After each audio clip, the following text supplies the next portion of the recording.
আসসালামু আলাইকুম প্রিয় দর্শক, অন্য মঞ্চের আলাপচারিতায় আপনাদের সকলকে আমন্ত্রণ জানাচ্ছি। প্রিয় বন্ধুরা, প্রীতি, সালাম এবং শুভেচ্ছা নেবেন। জয়শঙ্কর ভারতের বিদেশ মন্ত্রী, তিনি বাংলাদেশের প্রধান উপদেষ্টা ডক্টর ইউনূসের সাথে দেখা করতে রাজি হননি। ডক্টর ইউনূস পর্দার আড়ালে অনেক চেষ্টা করেছে যে অন্তত একটি ছবি তোলার মতো করে হলেও ডক্টর জয়শঙ্করের সাথে তিনি একটা মিটিং করবেন, কিন্তু জয়শঙ্করের কাছে তিনি পাত্তা না পেয়ে ব্যাপকভাবে ক্ষুব্ধ হয়েছেন। এই যে 12ই ফেব্রুয়ারির যে অনিশ্চিত নির্বাচন, সেই নির্বাচনের মনোনয়নপত্র বাছাই শুরু হয়েছে এবং যারা স্বতন্ত্র নির্বাচনের জন্য মনোনয়নপত্র দাখিল করেছেন তাদের একটা বড় অংশের মনোনয়ন বাতিল হতে যেতে আমরা দেখছি। তার মধ্যে আলোচিত তাসনিম জারা, যিনি এনসিপির নেত্রী ছিলেন এবং এনসিপির নেত্রী হিসেবে তিনি ক্রাউড ফান্ডিং করে প্রায় 50 লাখ টাকার কাছাকাছি তুলেছিলেন এবং তিনি বলেছেন যে এনসিপি থেকে পদত্যাগের পরে যে এই টাকাটা তিনি ফিরিয়ে দিবেন, কিন্তু তিনি যে নির্বাচনী হলফনামা জমা দিয়েছেন সেখানে বলছেন যে এই ক্রাউড ফান্ডিং এর টাকা দিয়ে তিনি নির্বাচন করবেন। অর্থাৎ একদিকে বলছেন টাকা ফেরত দিবেন, আর একদিকে হলফনামায় বলছেন এই টাকাতেই নির্বাচন করবেন। সো নৈতিকতার দ্বন্দ্বে এটি কিন্তু প্রশ্নবিদ্ধ। যাই হোক, তার দুজন ভোটার যারা তার ওই আসনের ভোটার না, কিন্তু তারা মনে করেছিলেন ওই আসনের ভোটার, তারা যারাকে সমর্থন দেওয়াতে যে নির্বাচন কমিশনার যে স্যাম্পল বেসিসে ওই সইগুলো ভেরিফাই করে, সেখানে দেখা গেছে যে এই স্বাক্ষর অ্যাটলিস্ট 2 জন কোয়ালিফাই করে না। সেই হিসাবে তারা তাসনিম জারার মনোনয়নপত্র বাতিল করে দিয়েছে। এখন তাসনিম জারা হয়তো অ্যাপিল করবেন আমি জানি না, তবে আমি কয়েকজন স্বতন্ত্র প্রার্থীর কাছ থেকে অভিযোগ পেয়েছি যে পুলিশ সেখানে এই যারা সাইন করেছে সমর্থনে তাদের কাছে যাচ্ছে, নানা রকমের ভয়ভীতি দেখাচ্ছে এবং এমন ঘটনাও হয়েছে যে প্রার্থীর সমর্থনে সই করেছে এমন ভোটারও পুলিশ দেখে বাড়ি থেকে পালিয়ে গেছে কিংবা পুলিশের ধমক খেয়ে অস্বীকার করছে। এখানে আমার কাছে যেটা মনে হচ্ছে যে স্বতন্ত্র প্রার্থীদের একদম সুপরিকল্পিতভাবে বাদ দেওয়ার জন্যই এই এই কাজগুলো করা হচ্ছে এবং পুলিশ এই ভেরিফিকেশনে যে তারা যখন বলছে যে না এই সাইন সত্যি না বা একে পাওয়া যায়নি, তার ভিত্তিতে দেখা যাচ্ছে যে বেশ কিছু স্বতন্ত্র প্রার্থীর মনোনয়ন বাতিল হয়ে যাচ্ছে। তো এই জায়গাগুলো মানে এই নির্বাচনের শুরুতেই, এমনিতে এই নির্বাচন হবে কিনা এটা নিয়ে আমি গতকালও প্রশ্ন তুলেছি, আজও তুলছি, তারপরে আবার এরকম করে স্বতন্ত্র প্রার্থীদের বাদ দিয়ে এই নির্বাচনটিকে আরো বিতর্কিত করা হচ্ছে। যাই হোক, আজকের মূল বিষয়টাতে চলে আসি যে ডক্টর মোহাম্মদ ইউনূস এই ডক্টর জয়শঙ্কর কর্তৃক প্রত্যাখ্যাত হয়ে এমন ক্ষুব্ধ হয়েছেন যে তিনি ব্যক্তিগত আলোচনায় বলেছেন যে আমি জয়শঙ্করকে দেখে নেব এবং তিনি এটাও বলেছেন যে এই যে ভারত বা যারাই চেষ্টা করছে ডক্টর ইউনূসকে সরিয়ে একটা নতুন কেয়ারটেকার সরকারের অধীনে নির্বাচন করার, তাদেরও তিনি মানে দেখে নেবেন এবং বলেছেন যে ডক্টর ইউনূস ক্ষমতা নিয়েছে পদত্যাগ করবার জন্য নয়। তিনি এতটাই আহ, জয়শঙ্করের উপরে ক্ষেপেছে। আরেকটি ব্যাপারে ডক্টর ইউনূস ভীষণ ক্ষুব্ধ হয়েছেন যে তিনি বলছেন যে ডক্টর জয়শঙ্কর নাকি তারেক রহমানকে 2টো চিঠি হস্তান্তর করেছেন। আমরা সবাই জানি যে একটি চিঠি যেটি মোদিজি পাঠিয়েছেন তারেক রহমানের কাছে তার মায়ের মৃত্যুর জন্য একটি শোক বার্তা, সেই চিঠিটি আমরা সামাজিক যোগাযোগ মাধ্যমেও দেখেছি, কিন্তু ডক্টর ইউনূস বলছেন যে না, ডক্টর জয়শঙ্কর নাকি 2টো চিঠি দিয়েছে। আরেকটি চিঠিতে সেখানে নাকি লেখা আছে যে কথাগুলো মৌখিকভাবেও তিনি তারেক রহমানকে বলেছেন যে ভারত সরকার একটি free, fair, inclusive and impartial নির্বাচন চান। এই ইম্পার্শিয়াল শব্দটা কিন্তু নতুন যোগ হয়েছে, অর্থাৎ পক্ষপাত মুক্ত একটি নির্বাচন ভারত সরকার চান যেটা বাংলাদেশে হোক। তো এটিও ডক্টর ইউনূসকে ভীষণ ক্ষুব্ধ করেছে। কিন্তু সব মিলিয়ে এই যে প্রত্যাখ্যান, ডক্টর জয়শঙ্করের প্রত্যাখ্যান, এটা তিনি মানতে পারছেন এবং যখন আমরা দেখছি যে ডক্টর ইউনূস প্রত্যাখ্যাত হয়েছেন তখন আরো একজন বাংলাদেশের গুরুত্বপূর্ণ ব্যক্তি তিনি চেয়েছিলেন জয়শঙ্করের সাথে দেখা করতে, কিন্তু তিনিও সাক্ষাৎ পাননি, প্রত্যাখ্যাত হয়েছেন। তিনি হলেন আমাদের সেনাপ্রধান জেনারেল ওয়াকার খান। জেনারেল ওয়াকার খানও চেয়েছিলেন জয়শঙ্করের সাথে একবার দেখা করতে, কিন্তু জয়শঙ্কর রাজি হননি। এর মধ্য দিয়েও কিন্তু আরো একটি বার্তা পাওয়া গেছে, কারণ এক সময় দেখা গেছে ভারতীয় সেনাবাহিনী এবং বাংলাদেশ সেনাবাহিনীর মধ্যে একটা পেশাদারিত্বের সম্পর্ক আমরা দেখেছি এবং দুই দেশের সেনা প্রধান কিন্তু ব্যক্তিগতভাবে যোগাযোগ করতেন, কিন্তু সম্প্রতি গত 2-3 মাস ধরে এই সম্পর্কে ভাটা পড়েছে এবং তার কারণে ডক্টর জয়শঙ্কর কিন্তু জেনারেল ওয়াকারের সাথেও দেখা করতে রাজি হননি। সুতরাং এমনিতেই ডক্টর ইউনূসকে নিয়ে তার গডফাদাররা, তার রাজনৈতিক অভিভাবকরা যারা তাকে ক্ষমতায় বসিয়েছে তারা কিন্তু ভীষণ বিব্রত। তারা বারবার বলছে যে এই লোকটা একটা গোয়ার গোবিন্দ, এর গাওড়ামির জন্য অনেক সমস্যা হচ্ছে, সে কারো কথা শুনছে না। তার মধ্যে এই নতুন করে ডক্টর জয়শঙ্করের এই সমীকরণ যোগ হয়েছে। এখন দেখা যাক ডক্টর ইউনূস কত দূর যেতে পারে। স্রোত তো তার অনুকূলে নেই বলেই মনে হচ্ছে। বাংলাদেশের আভ্যন্তরীণ পরিস্থিতি ক্রমশ উত্তপ্ত হচ্ছে। আপনাদের কাছে কতটুকু খবর আছে আমি জানি না। আমার পক্ষ থেকে আমি একটুখানি আপনাদের সাম্প্রতিক অবস্থা সম্পর্কে একটুখানি জানাই। সেটা হচ্ছে, আচ্ছা আগে বলে নিই, জয়শঙ্করজি যখন গেছিলেন না তারেক রহমানের সঙ্গে দেখা করতে ঢাকায়, সেই সময় তিনি শোকবার্তার পাশাপাশি আরো একটা চিঠি তারেক রহমানের কাছে পৌঁছে দিয়েছিলেন। সেই চিঠিটা ছিল নরেন্দ্র মোদীর লেখা। তাতে 4-5টি পয়েন্ট উল্লেখ করা ছিল ভারত বাংলাদেশ মানে তারেক রহমানের কাছে কি কি চায়। আমি যে পয়েন্টগুলো বলেছিলাম সেগুলো তো ছিলই, তাছাড়াও আর কি কিছু পয়েন্ট আছে সেগুলো আমরা কেউ জানতে পারিনি, কিন্তু চিঠির কথাটা গতকাল আমরা জানতে পেরেছি। এরকম একটা আলাদা করে একটা চিঠি প্রধানমন্ত্রী নরেন্দ্র মোদী তার হাতে পৌঁছে দিয়েছিলেন জয়শঙ্করজি মারফত। এবার আসি বাংলাদেশের খবরে। বাংলাদেশের আপনাদের পার্বত্য চট্টগ্রাম অঞ্চলে ব্যাপক গন্ডগোল শুরু হয়েছে। একদম ত্রিপুরা বাংলাদেশ সীমান্ত, পার্বত্য চট্টগ্রাম সীমান্ত অঞ্চল থেকে আপনার একদম টেকনাফ পর্যন্ত এখানে একটা জায়গা আছে, তার নাম হচ্ছে কুন্দিয়া। কুন্দিয়ার ওখানে মানে পার্বত্য চট্টগ্রামের যারা কুকি চীন তারা সশস্ত্র হয়েছে, তাদের সঙ্গে মিলেছে তার আরাকান আর্মি। এই দুজন মিলে তারা, এই কিছু লোক আছে যারা ওখানে গেছিল, তারা হচ্ছে 3জন ISI এর লোক ছিল, টার্কির একজন ছিল, উলফার কিছু ছিল এবং আরো কিছু ছিল হচ্ছে আপনার জামায়াত উলেমায়ে হিন্দ ফিন্দ, এই ধরনের কিছু একটা জঙ্গি গোষ্ঠী যারা ছিল তাদের কিছু লোক ছিল। তাদের মধ্যে ISI এর 3জন মারা গেছে। এই গোলাগুলি মোটর চালাচালি এই সমস্ততে তাদের 3জন মারা গেছে। কালকে রাতের ঘটনা, আজকে সকাল অবধি, কাল রাত 1:30 থেকে শুরু হয়। টার্কির একজন মারা গেছে, তাহলে 3 আর 1 হলো 4। পরেশ বড়ুয়ার উলফার 6জন মারা গেছে, তাহলে 4 আর 6 হলো 10। আর 2জন হচ্ছে এই যারা জঙ্গি যারা গেছিল অস্ত্রবস্ত্র নিয়ে, তাদের মধ্যে 2জন, টোটাল হচ্ছে 12 জন।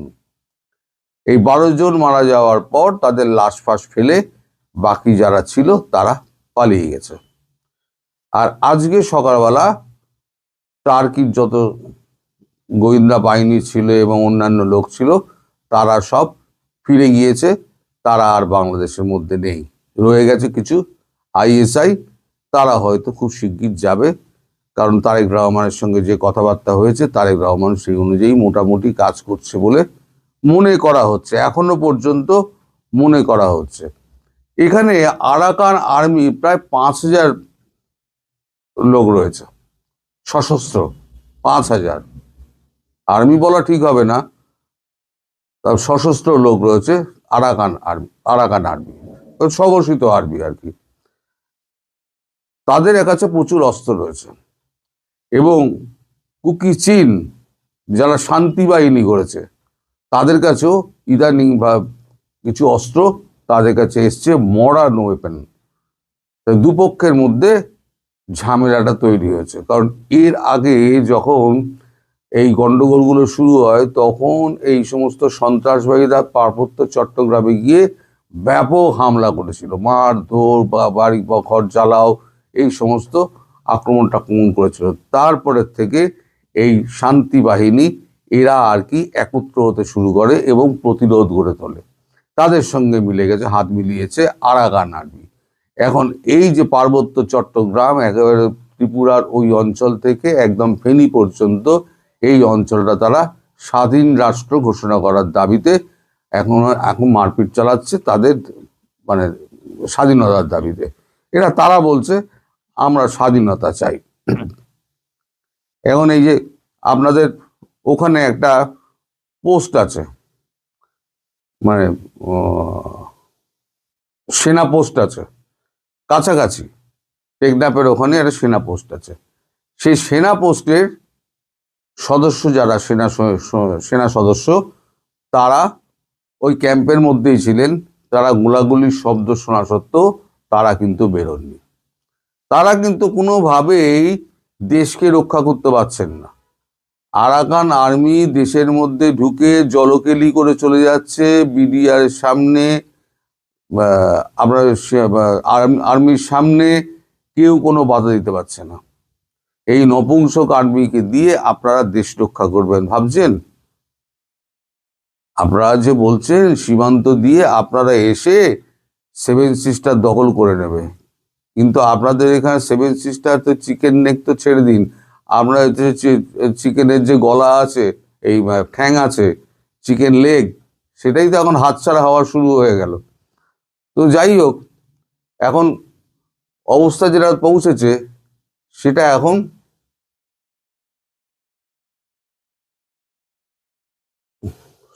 এখন হাতের বাইরে ক্রমশ চলে যাচ্ছে। এখন যদি এই অবস্থা চলতে থাকে, মানে ক্রমশ অবস্থা যদি অবনতি হয়, তাহলে পরে কি হবে? এদিকে শোনা যাচ্ছে যে ডক্টর ইউনূসের সঙ্গে সেনাকর্তা ওয়াকারুজ্জামান তার কোনো যোগাযোগ নেই এবং তিনি কারো কথা শুনছেও না। তিনি ডিরেক্ট যোগাযোগ করছেন একদম সিআইএর সঙ্গে। সিআইএ যা বলছে তিনি সেই অনুযায়ী কাজ করছেন। সিআইএর অনুমতি ছাড়া তিনি এক পা নড়ছেন না। সিআইএ যদি বলে ওদেরকে মারো, তাহলে উনি মারবেন।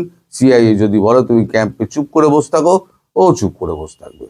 যদি ভারত এপাশ দিয়ে ঢোকে, রংপুর দিয়ে ঢোকে, চট্টগ্রাম দিয়ে ঢোকে, এই সুযোগে, এখন তো ভোলাটাইল পজিশন, এখন যদি ঢোকে তাহলে পরে কিন্তু আপনাদের বাংলাদেশের যে সেনাবাহিনী তারা কিন্তু ঘর থেকে বেরোবে না, ঠিক করে নিয়েছে। কারণ সিআইএ এখন অনুমতি দেবে না তাদের বেরোনোর জন্য, বললো তোমরা ক্যাম্পেই থাকো, ভারত যা করছে ভারত করুক। সুতরাং আপনাদের সেনাবাহিনীর ওপর নির্ভর করে আপনারা যে মুখে আঙুল দিয়ে বসে আছেন যে সেনাবাহিনী আপনাদের রক্ষা করবে, তারা রক্ষা করতে আসবে না। তারা ওই আইন শৃঙ্খলা সামলাতেই ব্যস্ত থাকবে এবং ট্রাফিক নিয়ন্ত্রণ তারা করবে, এই হচ্ছে তাদের কাজ। আর লোকজনকে, নিরাপরাধ লোকজনকে ধরে তারা ওই আদালতে হাজির করবে, এটাই তাদের কাজ। যদি এটা এখন সংখ্যায় কিছুটা কমেছে, এখন একটুখানি কমেছে, যেভাবে ব্যাপকভাবে ধরপাকড় হচ্ছিল সেটা একটুখানি কমেছে। ধীরে ধীরে হয়তো অবস্থার উন্নতি হতে পারে। তবে আশু সম্ভাবনা আপনার দেশের শান্তির কোনো অবস্থা আমি দেখতে পাচ্ছি না। এখনো পর্যন্ত ভারতবর্ষ কিছু করেইনি। তাতেই যদি আপনাদের এই অবস্থা হয়, তাহলে ভবিষ্যৎ আপনাদের জন্য কি অপেক্ষা করছে আপনারা নিজেরা ঠিক করে নিন।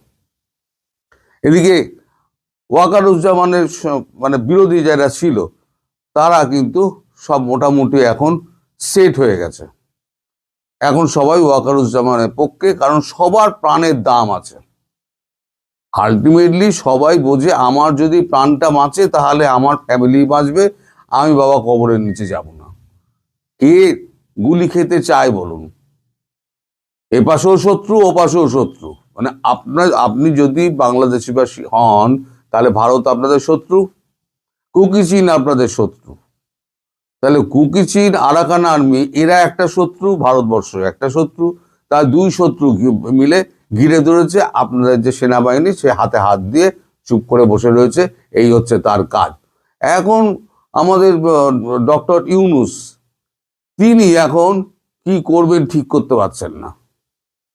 এখন নির্বাচন নিয়ে যতদিন এগিয়ে আসছে, যতদিন তত ইউনূসের পারদ চড়ছে। কারণ নির্বাচন যদি চাপ তো দেবেই, নির্বাচন তো করতেই হবে, কিন্তু ইউনূস নির্বাচন চাইছেন না। এখন এই নিয়ে উনি একটা জল ঘোলা পাকানোর চেষ্টা করছেন। আবার উনি ওই হাদি গ্রুপকে দিয়ে, ইনকিলাব মঞ্চকে দিয়ে আবার একটা হেউত তুলে দিয়েছেন যে আবার আবার তোমরা অস্থির করো। মানে তার একটাই কাজ হচ্ছে কোনো রকমের দেশের মধ্যে অস্থিরতা তৈরি করে নির্বাচনটাকে আগে মানে ক্যান্সেল করো। বলবে এই অবস্থার মধ্যে নির্বাচন তো হতে পারে না। আগামী দিনে আমার মনে হচ্ছে এই ইনকিলাব মঞ্চ 2-4 দিনের মধ্যে দেখবেন সারা বাংলাদেশ জুড়ে একটা তাণ্ডব করবে। তাণ্ডব করার পর তখনই ডক্টর ইউনূস বলবেন আর মাত্র 1 মাস 9 দিন বাকি আছে, কি 1 মাস 8 দিন বাকি আছে, এর মধ্যে নির্বাচনের সমস্ত কিছু সম্পন্ন করা, কাজ সম্পন্ন করা, এগুলো করা যাবে না। এটা নিজে মুখে না বলে নির্বাচন কমিশনারকে দিয়ে এটা বলাবেন, এটা আপনারা ধরে রেখে দিন। আর তখন ডক্টর ইউনূস আবার নিজে একটু নিশ্চিন্ত হয়ে বসবেন যে না, আরো কিছুদিন আমি রইলাম, যতদিন না পর্যন্ত একটা কিছু ফয়সালা হচ্ছে, মানে তার যাওয়ার ফয়সালা হচ্ছে। কোন দেশে তিনি যাবেন, ইরানের ভিডিওটা সকালবেলা করেছে, আপনারা দেখে নেবেন ইরানের কি অবস্থা। ইরানের পেজেশকিয়ান যে প্রেসিডেন্ট, তিনিও ভাগার তাল করছেন। খামেইনি, যিনি মোল্লা চরমপন্থী, যিনি আসল ধর্মগুরু, ওই ধর্মগুরু দেশ চালায়। তো যে মডেলটা বাংলাদেশ জামাত যে মডেলটা নেওয়ার চেষ্টা করেছিল, এখন আর সফল হবে না, সে চেষ্টা করেছিল, কিন্তু সেই মডেলটা ফেল করেছে। তাদের দেশের কি অবস্থা, তাদের মানে এখন আর্থিক অবস্থা কি, যদি আপনারা দুপুরের ভিডিওটা দেখেন তাহলে আপনাদের কাছে পরিষ্কার হয়ে যাবে যে কেন আজকে মানে ইরান এই অবস্থার মধ্যে পড়েছে স্যাংশনের ফলে। আপনাদের মুখের ওপরে কিন্তু ঘাড়ের ওপরে কিন্তু একটা স্যাংশনের খাড়াও ঝুলছে। কিন্তু আমি আগাম বলে দিচ্ছি, হয়তো 15-20 দিন কি 1 মাসের মধ্যে আপনারা কিন্তু স্যাংশনের মুখে পড়তে পারেন। এই খবরটা আমি আগাম আপনাদের দিয়ে রাখলাম, মিলিয়ে নেবেন। যদি 32 নাম্বার না ভাঙতো, যদি 5 জনকে গোপালগঞ্জে গুলি করে না মারত, যদি এই রাজাকার আলবদরেরা যে ভাষা ইউজ করতেছে এরা যদি না বলতো যে 2 জন লোক ধর্ষণ হয়েছে 71-এ, এরা যদি না বলতো 2000 লোক মরে নাই, এরা যদি না বলতো 30,000 বিহারি মারা গেছে, এগুলো যদি না বলতো তাহলে কিন্তু বাংলাদেশের মানুষ এগুলো আলোচনা করতো। বাংলাদেশের মানুষ কিন্তু ভুলে গিয়েছিল জামাতকে, মানে বিভিন্ন রাজনৈতিক দলের আকাম কুকমে জামাতের আকাম ভুলে গেছিল। কিন্তু এই 16 মাসে কিন্তু মাশাআল্লাহ জামাতের আকাম কুকাম সমান মুখস্থ। মির্জা আব্বাসের মতো লোক বলতেছে 71 সালে মা বোনেরে তুলে দিয়েছিল জামাত বিহারিদের হাতে। এই যে গালফোলাম তারেক বলছে আমাদের মা বোনরে তুলে দিছে। বিএনপিরও বলা শুরু করছে জামাত মুনাফিক। বুঝতেছেন না হাউ মেনি পেডি, মানে কোথায় বিলাই কি সহজে গাছে উঠে, বাঘে কি সহজে ধান খায়, এত সহজে। তো এই কাজগুলো ওরা যদি না করতো, তারা যদি মুক্তিযুদ্ধকে, শোনেন সরকার পরিবর্তন হতেই পারে, আমার পছন্দের সরকারও পতন করতে পারে জনগণের চাহিদার উপরে, কিন্তু আপনি যখন আমাদের বেসিক, আমাদের মৌলিক ফান্ডামেন্টাল বিষয়গুলোতে আঘাত করবেন, আপনি যখন আমার সার্বভৌমত্বকে নিয়ে চ্যালেঞ্জ করবেন, আমার পতাকাকে চ্যালেঞ্জ করবেন, আমার সংবিধানকে চ্যালেঞ্জ করবেন, আমি তো আপনাকে ছাড়বো না। সে যে কেউ হতে পারে। আওয়ামী লীগের লোক যখন দেখলাম মৌলবাদের সাথে আপোষ করেছে, আমরা প্রতিবাদ করি নাই টিটু, আমরা স্ট্রেট প্রতিবাদ করেছি, করি নাই? আমাদের কাজ তো প্রতিবাদ, আমাদের প্রতিবাদ তো আওয়ামী লীগের বিরুদ্ধে ছিল না, আমাদের প্রতিবাদ বিএনপির বিরুদ্ধে না। বিএনপি কালকে বলুক যে তারা মুক্তিযুদ্ধের পক্ষে, তাহলে আমার আর টিটুর কথা তো তার পক্ষে যায়। কিন্তু এরা কি বলবে, এই যে ফরিদ ফারহান আর টিটু কথা বলে আওয়ামী লীগের দালাল। এই সুধীর ভাই, আমরা তো মুক্তিযুদ্ধের পক্ষে বলি, তুই কালকে মুক্তিযুদ্ধ, তুই বল মুক্তিযুদ্ধের পক্ষে আমি, তাহলে তো আমার কথা তোর হয়ে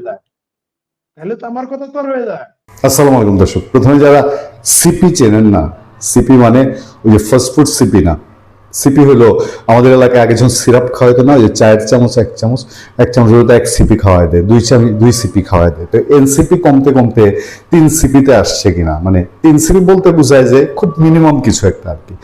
গল্পে যাই, আমি গতদিন এক জায়গা থেকে ট্যুর করছিলাম রেন্টেকারের এক গাড়িতে। আমার কাছে ডকুমেন্টেড, আমি ইচ্ছা করে ডকুমেন্টটা রেখেছি, কিন্তু এটা আমি প্রচার করবো না, প্রয়োজন হলে বলবো। গাড়ি রেন্টেকারের যে ড্রাইভার সাহেব কথা অনেক কথা বলছেন, উনিও গল্প করতে পছন্দ করেন বুঝলাম। বলছিলেন যে ভাই, এই যে এনসিপি দলটা, এই দলটা দাবছে তো দাবছে, এটা আরো দাববে। মানে সাধারণ একজন রেন্টেকারের ড্রাইভার, তিনি বলছেন এনসিপির ডাইভা গেছে, এটা আরো ডাইভা যাবে, এটা আর উপরে ওঠার কোনো রাস্তা নেই। এবং এই শুধু ড্রাইভার না, আমার আশেপাশের গ্রামগঞ্জে গত কয়েকদিনে, প্রায় 10 দিনে যত মানুষ ছিল, সবার মুখে মুখে এই এনসিপি আর ছাত্র বলতে ছি ছি ছি ছি ছাড়া আমি আর কিচ্ছু শুনি নেই। আমি এই কয়েকদিন আগে আপনাদেরকে একটা আলোচনায় বলছিলাম, আমার ধারণা ছিল যে ডক্টর ইউনূস গেলে পরে এনসিপির আর অস্তিত্ব খুঁজে পাওয়া যাবে না। এখন দেখতে পাচ্ছি যে ডক্টর ইউনূসের যাওয়া লাগে নাই, যাওয়া ছাড়াই ত্রাহিত এই অবস্থায়। এর মধ্যে এক বস্তা নেতা পদত্যাগ করছে, নেতা কিনা জানি না, নামকা অবস্থায় নেতা শুনি, তারা পদত্যাগ করছে, পদত্যাগের হিড়িক এখনো চলতেছে। আমি রোববার দিন যেদিন কথা বলছি, তার আগের দিন এবং তার আগের দিন পদত্যাগ করেই শেষ না, এদের আরো পদত্যাগের ঢোল নামছে। সেই যে গাড়ি চালকের কথা বলছিলাম রেন্টেকারের, তিনি বলছিলেন যে ভাই দেখেন এরা আন্দোলন করছে, ভালো কথা, শেখ হাসিনা হরাইছে, আচ্ছা ঠিক আছে হরাইছে, তারপরে এখন ক্ষমতার ভাগ চাবে কেন? ক্ষমতার ভাগ চাওয়ার কি আছে? এবার কিছু দাবি দেওয়া করতো, এই দাবি দেওয়াগুলো সরকার মাইনা নিত, তাইলেই হলো। এখন তাদেরকে ক্ষমতার ভাগ দিতে হবে। এই যে ক্ষমতার ভাগ, এই লোভে পড়ে কি অবস্থা হয়েছে, হালতটা কি একটু দেখেন। পত্রপত্রিকা এখন বলছে ভোটের রাজনীতি, জোটের পর তরুণদের আস্থা হারাচ্ছে এনসিপি। একদম চারদিকেই এই জামাতের সঙ্গে এনসিপি গেছে, মানে 2-3টা জিনিস প্রতিষ্ঠিত হয়েছে। একে তো এক সিপি, এনসিপি এখন 3 সিপি, ফুটায় 3 সিপি হয়েছে। রাজনৈতিক নেতা, একজন দেশ বরেণ্য সিনিয়র রাজনীতিবিদ, সিনিয়র রাজনৈতিক পরিবারের সদস্য, তিনি আমাকে এই শব্দটা বলছে, ভাই এনসিপি আর এখন এনসিপি নাই, এনসিপি হচ্ছে 3 সিপিতে পরিণত হয়েছে। হ্যাঁ, এবং দুঃখজনক কি জানেন? দুঃখজনক হচ্ছে যে আমাদের এই দেশটায় আগামীতে ছাত্ররা কিছু করতে যাবে, নেতৃত্ব দিতে যাবে, কোনো আন্দোলন করবে, সেই আন্দোলনের বুকে এরা পেরেক মাইরা দিয়ে গেছে, একদম ছাড়খাড় করে দিয়ে গেছে। পদত্যাগের তালিকা দীর্ঘ হচ্ছে, পদত্যাগকারীদের ফেরাতে বৈঠকের চেষ্টা। আসন নিয়ে জামাতের সঙ্গে চলছে আলোচনা। এনসিপির চাওয়া 35, জামাত দিতে চায় 30, রোববারের মধ্যে চূড়ান্ত ঘোষণা। বাবুরা বিএনপির কাছে নাকি প্রথমে 100 আসন চায় বসছিল, বুঝেন দেখি অবস্থাটা। আচ্ছা, আরেকটুখানি খবরটা থেকে শুনি আমরা। তরুণদের নতুন রাজনৈতিক দল হিসেবে আলোচিত জাতীয় নাগরিক পার্টি এখন নিজ দলের তরুণ নেতাদেরই ধরে রাখতে পারছে না। জামাত ইসলামীর সঙ্গে জোট সঙ্গী হওয়ার সিদ্ধান্তের পর দলটিতে চলছে একের পর এক পদত্যাগ। একই সঙ্গে নতুন করে তরুণদের যুক্ত হওয়া এবং সমর্থন দেওয়ার প্রবণতাও কমে গেছে বলে দলের ভিতরের থেকেই আলাপ চলছে। আমি আপনাদেরকে আরো একটা স্পেসিফিক উদাহরণ দিই। আমি কিশোরগঞ্জের অষ্টগ্রাম থেকে ফিরেছি রিসেন্টলি, এবং সেই অষ্টগ্রামের যিনি এই সমন্বয়ক ছিলেন বৈষম্য বিরোধী আন্দোলনের, পরে এনসিপিতে কিছুদিন যুক্ত ছিলেন, তারাও ত্যক্ত বিরক্ত হয়ে ছেড়ে দিচ্ছে। গ্রামগঞ্জে কোথাও এখন এনসিপির আর ওই কিছু ধান্দা পানিওয়ালা লোক ছাড়া আর পাবেন না কাউরে। দলটির সঙ্গে সম্পৃক্ত ব্যক্তিদের সঙ্গে কথা বলে জানা গেছে, জামাত ইসলামীর সঙ্গে জোটে যাওয়ার সিদ্ধান্তের পর এনসিপি শুধু শীর্ষ নেতাই হারাচ্ছে না, হারাচ্ছে তরুণদের আস্থা ও আগ্রহ। সাম্প্রতিক সিদ্ধান্তের পর নতুন করে তরুণদের সম্পৃক্ততা কার্যত থেমে গেছে। উল্টো গত এক সপ্তাহে একের পর এক পদ থেকে সংকুচিত হচ্ছে দলটির সাংগঠনিক ভিত্তি। কি হয়েছে কাণ্ডটা? গত এক সপ্তাহে এনসিপি অন্তত 11 নেতা পদত্যাগ করেছে, অনেকে পদত্যাগের কথা ভাবছেন। সেই সঙ্গে দলটি নিয়ে তরুণদের আগ্রহে ভাটা পড়েছে বলে রাজনৈতিক অঙ্গনে আলোচনা চলছে। রাজনৈতিক পর্যবেক্ষকদের মতে তরুণ ভোটার ও সংগঠকদের আস্থাহীনতা এনসিপির জন্য নতুন চ্যালেঞ্জ হয়ে দাঁড়িয়েছে। এটাকে এই প্রজেক্টটাই নেওয়া হয়েছিল একটা বিশেষ প্রজেক্ট হিসাবে, এবং এই তরুণদের একটা অংশ, আমার ধারণা এনসিপিতে এখন যারা রয়ে গেছে এরা সব হচ্ছে 5 আগস্টের মেটিকুলাস ডিজাইনের সাথে জড়িত, এবং সেই মেটিকুলাস ডিজাইনে তাদেরকে যারা যেভাবে চালিয়েছে তাদেরকে জামাত ইসলামী থেকে সেই সময় আলাদা দেখানোর জন্য একটা প্ল্যাটফর্ম করে দেওয়া হয়েছে। এখন তাদের মূল যেই অস্তিত্ব, মূল যেই ভিত্তি, সেই জামাত ইসলামীর সঙ্গে তারা মিশে গেছে। ওদের ভবিষ্যতে এনসিপি জামাতে যদি বিলীন হয়ে যায় তাহলে অবাক হওয়ার কিছু থাকবে না। অনেকেই বলছেন এই কথা, রাজনৈতিক পরিসরে যারা রাজনীতি যোগাযোগ রাখেন, রাজনৈতিক নেতৃবৃন্দ দেখবেন কথা বললেই তারা আপনাদেরকে টেবিল টকে বলবে যে আমরা তো অনেক আগেই বলেছি যেটা জামাতের দ্বিতীয় উইং। আমি আবারও রিপিট করি, অ্যাডভোকেট ফজলুর রহমান লোকটাকে কত কিছু বললো এই এনসিপি ওয়ালারা, সমন্বয় একটা জামাতের লোকজন। সেই লোক কবে থেকে বলে আসছে যে এদের একই অঙ্গে বহুরূপ, জামাত, এনসিপি, XYZ এগুলা সব এক। আজকে সেই নিরেট বাস্তব সত্যটা আমাদের সামনে এসে হাজির হলো। আজকে আমাদের তরুণদেরকে এইভাবে নিয়ে ইতিহাসের কালিমা লেপনের দায় দায়িত্ব নিশ্চয়ই একদিন ইতিহাস থেকেই বের হয়ে আসবে যে কারা আমাদের তরুণদেরকে এইভাবে এবং এখানের মধ্যে সবাই একরকম করেছে তা না, তবে এখন এনসিপি থেকে যারা ইলেকশন করছে অথবা জামাতের এই 30 জন যারা হবে, 30 হোক আর 35 হোক, এইটা নিয়ে আমার ধারণা যে পদ্মা একদম সঠিক রূপটা বের হয়ে যাবে। এই 30 জন আদৌ থেকে এনসিপি, আদৌ থেকে নতুন বন্দোবস্ত, এই 30 জন যদি জামাতের 100% রিক্রুটেড হয়ে থাকে, তখনও কি অবাক হওয়ার মতো কিছু থাকবে? নাকি তারাই সব কিছু কামিয়ে কুমিয়ে নিয়ে এবং সমস্ত কিছু নাটের মূল তারা? ভারতে এবার প্রমাণ হয়ে গেল যে এই ধর্মীয় উগ্রবাদ এবং ধর্মীয় উন্মাদনা ভারতেও কি পরিমাণ তুখর এবং তীব্র। ভারতের কংগ্রেসের নেতা শশী থারুর যখন দিল্লিতে বসে বসে বলছেন যে কি রাজনীতিকে ক্রিকেটের সাথে জড়াবেন না, ক্রিকেটকে রাজনীতির সাথে জড়াবেন না, তখন আমাদের মোস্তাফিজকে আইপিএল থেকে বাদ দিল। তুখর প্রতিক্রিয়া বাংলাদেশে খুব স্বাভাবিক সে প্রতিক্রিয়া হলো, কিন্তু এটা যে একটা উগ্র ধর্মপন্থীর বিজয়, এটা স্পষ্ট হয়ে গেল। আমরা সবসময় বলি আমাদের এই দুই দেশের সম্পর্ক নষ্ট করার জন্য উগ্র ধর্মবাদীরা এবং তাদের রাজনৈতিক খায়েশ, রাজনৈতিক বিলাস, এইটাই একটা পেরেক বসিয়ে দেয়। আপনারা নিশ্চিত করে চোখ বন্ধ করে বলতে পারবেন যে মৌলবাদীদের মধ্যে বিজয় হলো, এবং দেখবেন যে এর থেকে বাংলাদেশের মৌলবাদীরা আজ পালন শুরু করবে এবং তারা মোটামুটি মাঠ গরম করবে। এটার প্রতিক্রিয়া হলে দেখা যাচ্ছে বাংলাদেশ ক্রীড়া সাংবাদিকরা আইপিএল এর নিউজ অর্জন করবে, এবং বাংলাদেশে এখনকার একটা নির্দিষ্ট গ্রুপের খুব ইন্টারেস্টেড মুখপাত্র আমার দেশ পত্রিকা, তারা আইপিএল এর নিউজ বয়কটের ঘোষণা দিয়েছে। দেখেন খবরটা কোন জায়গায় নিয়ে গেছে। তারা বলছে যে আসন্ন ইন্ডিয়ান প্রিমিয়ার লিগ শুরুর আগে শাহরুখ খানের মালিকানাধীন কলকাতা নাইট রাইডার্সকে মানে কেকেআর দল থেকে বাংলাদেশি পেসার মোস্তাফিজুর রহমানকে বাদ দেওয়ার নির্দেশ দিয়েছে ভারতের ক্রিকেট নিয়ন্ত্রণ সংস্থা বিসিসিআই। এটা শনিবার এই সিদ্ধান্ত স্বাগত জানিয়েছে ভারতীয় জনতা পার্টি বিজেপি। এই সিদ্ধান্তকে বিজেপি মিষ্টি খাওয়ার উপলক্ষ তৈরি করে নিয়েছে। দলটির নেতা সঙ্গীত সোম এই নির্দেশকে ভারতের হিন্দুদের জয় বলে অভিহিত করেছেন। দুইটা দেশ বন্ধু প্রতিম দেশ। বাংলাদেশে কিছু হলে বাংলাদেশে এক শ্রেণীর ধর্মপন্থীরা তারা বিজয়ের বেশে উৎপাদন শুরু করে, ভারতে আবার সেটা দেখা গেছে ভারতীয় রূপে। ভারতীয় সংবাদ মাধ্যম টাইমস অফ ইন্ডিয়ার খবরে বলা হয়েছে বিজেপি নেতা সঙ্গীত সোম এই সিদ্ধান্তের জন্য বিসিসিআই কে ধন্যবাদ জানিয়েছেন এবং এটিকে সারা দেশের হিন্দুদের বিজয় হিসাবে অভিহিত করেছেন। সোম বলেন, ভারতের 100 কোটি সনাতনী মানুষের কথা বিবেচনা করে এই সিদ্ধান্ত নেয়ার জন্য বিসিসিআই কে ধন্যবাদ। আমি নিশ্চিত করে বলতে পারি এই দুই দেশে আপামর জনতা, আরে ভাই বাংলাদেশে ক্রিকেট খেলা হলে বাংলাদেশে বহু মানুষ আছে ইন্ডিয়ার টিমকে সমর্থন করে, আবার বাংলাদেশ পাকিস্তান খেলা হলে ভারতের বহু মানুষ আছে বাংলাদেশের টিমকে সমর্থন করে, বাংলাদেশ থেকে ইন্ডিয়ার সমর্থন, ইন্ডিয়া থেকে বাংলাদেশের সমর্থন। এইটা এই হিন্দুত্ববাদের জয় বিজয় পরাজয় দিয়ে কিভাবে নির্ধারিত হতে পারে আমার মাথায় ধরে না। এই শশী সোম আরো বলছেন, আমরা গতকালই বলেছিলাম এই বিষয়টি গুরুত্বের সঙ্গে দেখা হবে, কারণ 100 কোটি মানুষের আবেগ নিয়ে হেলাফেলা করা যায় না, এটি সমগ্র দেশের হিন্দুদের জয়।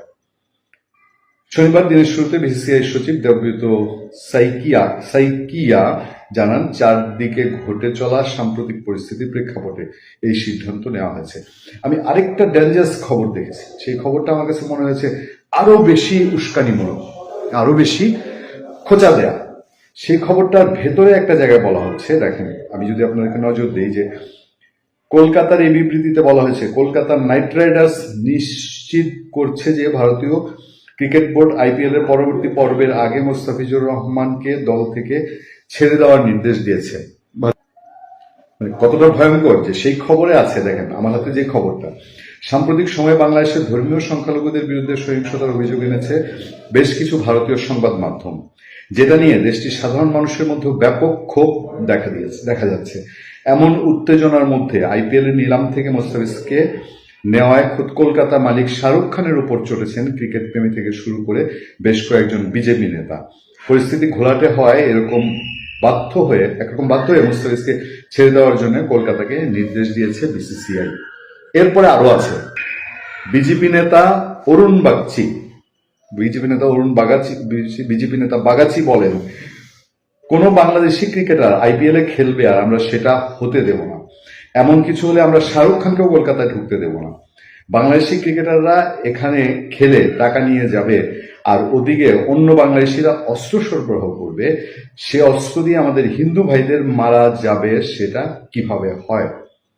মানে তারা জিনিসটাকে কোন পর্যায়ে নিয়ে প্যাচ কুচ লাগাচ্ছে দেখেন। যে বিজেপি নেতারা বলছেন যে তাদের বাংলাদেশের ক্রিকেটাররা, যেমন মোস্তাফিজুর রহমানের সঙ্গে কন্ট্রাক্ট ছিল 10 কোটি টাকা, সে ওখানে গিয়ে এই টাকা আনবে, এই টাকায় বোঝা যাচ্ছে যে পরোক্ষভাবে ভারতের টাকা দিয়ে অস্ত্র দেওয়া হবে। এক জিনিস খেয়াল করে দেখবেন তো, ভারতে যে এই যে ভারতের ক্রিকেট নিয়ে যা হচ্ছে, বা ক্রিকেটকে রাজনীতির সঙ্গে মেলানো হলো, বাংলাদেশের সঙ্গে বিরোধীর সঙ্গে মেলানো হলো, সেখানে দেখবেন যে হিন্দু মুসলিম সবাই ঐক্যবদ্ধ, কাছাকাছি মন মানসিকতা। এবং এই প্রেক্ষাপটে গিয়ে ভারতে মুসলমানদের উপরে তাদের দেশে হিন্দুরা চড়াও হচ্ছে না। তো বাংলাদেশে যেন কোথায় ডিফারেন্ট। বাংলাদেশে ভারতের সাথে কিছু একটা গ্যাঞ্জাম হইলেই বাংলাদেশের সেই গ্যাঞ্জামটা একটা অংশ ভারতের সনাতন ধর্মী হিন্দু সম্প্রদায়ের উপরে কোনোভাবে টার্গেট না করে পারে না।